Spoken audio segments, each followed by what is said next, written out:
Welcome back to One Comic Book a Day, where I'm exploring other avenues of recording in my very small apartment as I'm recording longer videos now. Not for these, but I'm doing other bigger essay videos. I kind of need a better place to do this, and I don't have a lot of options. So right now I'm on the couch where the cushions do not support my back. Today we are covering Superman 53.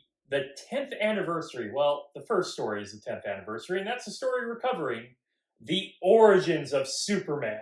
Yes, it's that appropriate. I guess this is where the big important story went instead of in Superman 50, which was 4 to 6 months ago, depending on how you want to count this. Now, the origin of Superman has been dealt with before. At least twice in the comics, there's been like 2 or 3 pages dedicated to it in some random story.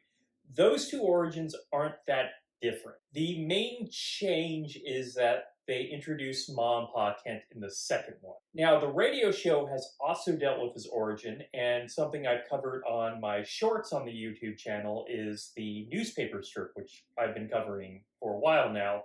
And the only really original story that they didn't republish in another issue of Superman was the first newspaper strip story, which was the destruction of Krypton. So that has introduced the destruction of Krypton, and we've seen Jor-El and Lara, his parents, his biological parents. So now they're just streamlining all those versions into one big story. It's not hugely different from any of them, but it's definitely trying to take what has been told into one story, which they haven't really thought about or done. Though in 10 years of Superman, they've done 302 stories. That's actually not really correct because the first Action comic book Superman story is really like 6 stories, but it's all listed as Superman or Superman Champion of the Oppressed. The only thing I can think of with that impressive amount of stories is when Amazing Spider-Man had the brand new day era and they did 3 stories a month. Yeah, it was published 3 times a month, which after 3 years they had done about 100 issues, which is equivalent to 9.5 years if you're publishing once a month. So this is a pretty impressive feat, 300 stories. And if you want to hear more about the first 10 issues of Superman, watch yesterday's video where I covered that. But today, the origin of Superman. So Krypton is doomed. There are massive earthquakes. We later find out it's due to the uranium core. And if the core is uranium, and this entire planet seems to be radioactive in some way, Kryptonians must have had some sort of immunity to radiation, or they would all die horrifically from cancer before they got to maturity. This is, by the way, what leads to kryptonite because the planet is radioactive. It's just Kryptonian radiation that's hurting him. Jor-El tries to warn Krypton, but Krypton refuses to believe him because you know what happens when a scientist tries to tell the public that something bad is happening and it's kind of our fault and we should do something about it. They generally ignore him or come up with conspiracy theories, or his initiatives are hurting jobs, so we can't do anything about it. So Krypton is about to be destroyed. He has enough time to build one ship, which here, and this is kind of new, he claims that Lara has enough room to go with their son, Kal-El. She refuses and decides to die with Jor-El. I applaud Jor-El for not immediately jumping in with the Navy and going to Earth with them, though that's a very different story, and has been covered in and elsewhere. On Krypton, we find out a few things like their natural ability to jump or fly is due to their gravity on the planet, so it's not something that has to do with Earth. This gets retconned later. It's like it's Bazoon and he's John Carter. They also have their sensitive hearing. They do have X-ray vision too, so far the only thing he gets from the yellow sun is the strength and the invulnerability. They didn't have to explain it this way, and eventually they realized they didn't have to. His ship lands right next to the Kents, which you would know from the usual version of the origin story, but this is actually different from what they have been telling us.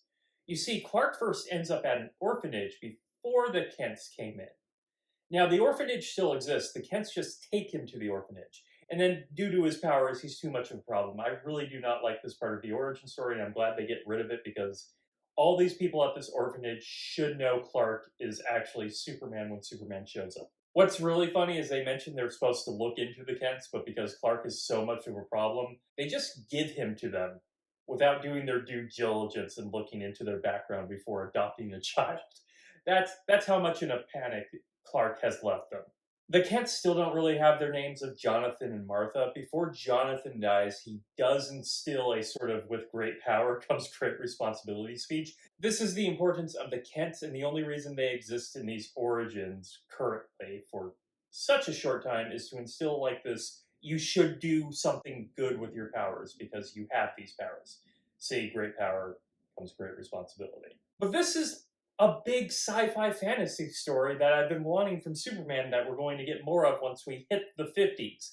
I mean, this is what I want. So, hell yeah, I enjoy this version of the origin story because it is a sci-fi story that gives like a deeper mythos and like a big mythos to Superman, something they tried to ignore for a while. We also get a couple of flashes of things Superman does in this comic very early on, and one of them seems to be him fighting Lex in a giant robot. And why does this comic keep teasing me with giant robot fights and not delivering them? Where is this story? Where is the Lex Luthor giant robot story? I want it.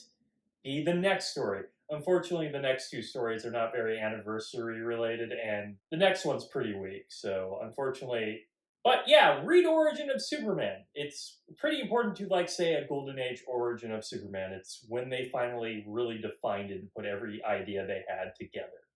Okay, that is it from Superman 53, The Origins of Superman. If you enjoyed this video, please like and subscribe, hit the bell icon to get notification when new videos up. I do this Monday through Friday, but Fridays is Bat Friday, where I cover a Batman story in either Detective Comics or Batman.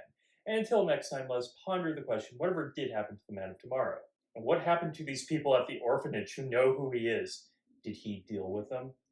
Okay, have a great day.